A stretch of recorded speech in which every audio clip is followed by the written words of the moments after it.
Hi, my name is Andre Borges and I'm here to talk about something that not many people outside of India actually understand. The glorification of Winston Churchill and how that's a problem. I'm gonna cut right to the chase. He was an evil, racist man who brought about the death of millions of Indians. And the way recent Hollywood movies are portraying him as this big hero is kind of insulting. The Darkest Hour, a film that won Gary Oldman his first Oscar for an undoubtedly amazing performance as the British Prime Minister, has garnered praise for Oldman's performance, the film in general, but also for its historical accuracy.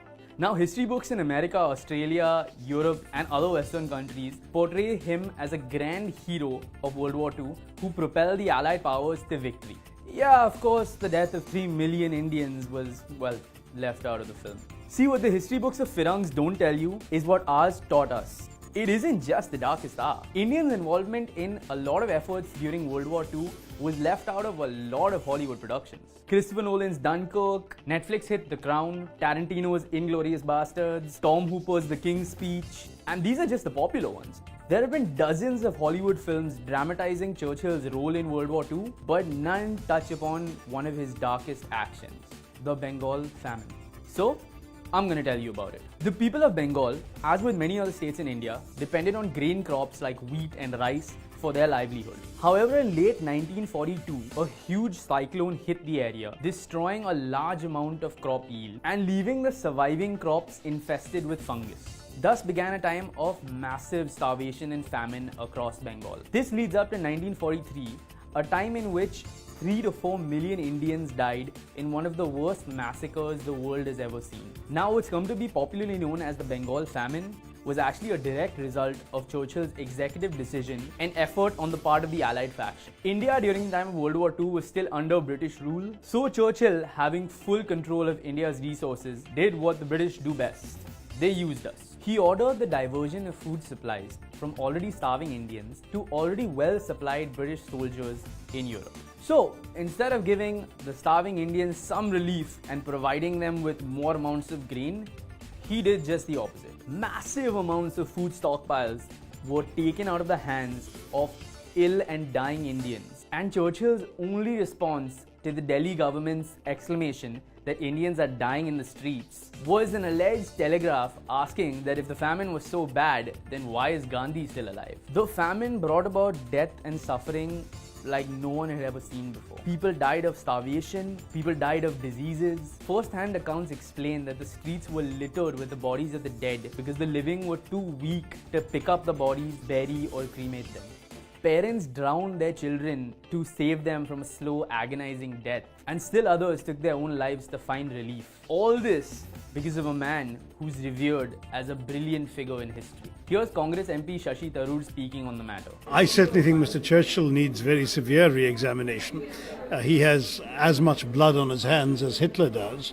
And this is the man whom the British persist in hailing as some sort of apostle of freedom and democracy, when to my mind he is really one of the more evil rulers of the 20th century, only fit to stand in the company of the likes of Hitler, Mao and Stalin. In 2011, writer and journalist Madhushree Mukherjee released a book called Churchill's Secret War. Now, through the book, Mukherjee explains that she went through a lot of footnotes, a lot of historical texts, she met with historians, and she got to the bottom of previously unknown facts. When I started to study the famine, I read for at least 2 years just to catch up on Indian colonial history, the process of wealth extraction that the British imposed on India. And only after that did I try to start reading about the Bengal famine, which at the time I started working on it was already the most studied famine in the world, I believe. I did not expect that I would find anything new to say about it. But as I kept reading, I kept having these questions in my mind. Why was no relief sent? And I asked a couple of historians, experts, one of whom said that was the wrong question to ask. I should look at only local factors to understand the famine, which is exactly what historians and anthropologists had done thus far. At which point I decided that I would go to the United Kingdom's archives and take a look at the Ministry of Shipping files and the Ministry of Food files, at the war files, things that historians of India don't usually look at. It was obvious to me from my reading that the files on the Bengal famine at the Indian office had been purged. But when I went to the Ministry of Shipping Archives in the United Kingdom, I was astonished to find that there were 3 War Cabinet discussions on sending food to Bengal in 1943. And in all 3 of these, the decisions were very negative for India. And the first of these, while famine was raging, no food was scheduled at all. And I feel I found something like a smoking gun for saying that Churchill was directly responsible for at least the lack of relief during the Bengal famine. And the main point of the book supports the claim that Churchill's decision directly led to the death and famine that plagued Bengal. Mukherjee explains in the book that even before the famine started, Churchill's policies may have directly contributed towards it. See, what happened was, in 1942, Japan took hold of Bengal's next-door neighbor, Burma. To stave off the impending Japanese invasion, British forces took charge of the region and evicted thousands of farmers and cutting off a large part of Bengal's food supply, which was obtained through trade with Burma. Now think about this. Even though the famine was rapidly spreading across the region, India exported 70,000 tons of rice for British forces in Europe.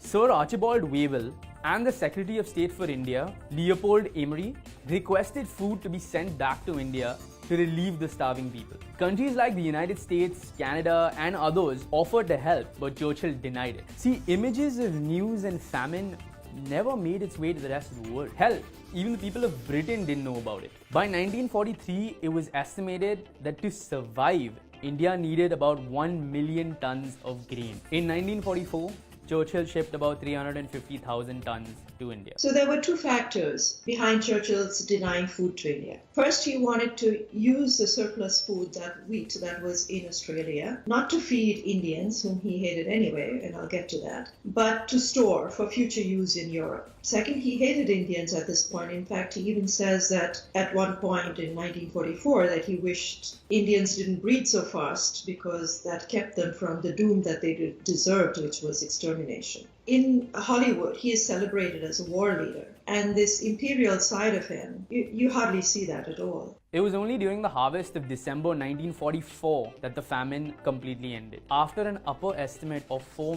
million people lost their lives. Look, it's no secret that the British committed crimes against their then colonies that we're still 70 years later still recovering from. But now, to glorify through world cinema the men responsible for destroying several nations is not only adding insult to injury, it should be considered a whole new crime in itself. It makes light of the history suffered by 1/7 of the world's population. But then again, rewriting history to make themselves look better isn't something the British haven't done before.